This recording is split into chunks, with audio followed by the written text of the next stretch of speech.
The conventional construction approach necessitates a significant amount of time and labor.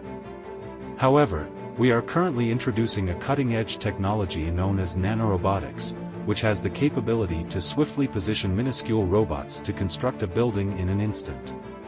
The Starlink system facilitates the coordination and transmission of signals to tiny robots on the planet, all of which is executed autonomously without any human intervention. The signal was received by the satellite tower at the construction site, prompting the tiny robots to proceed towards their designated location. Consequently, a novel structure is erected.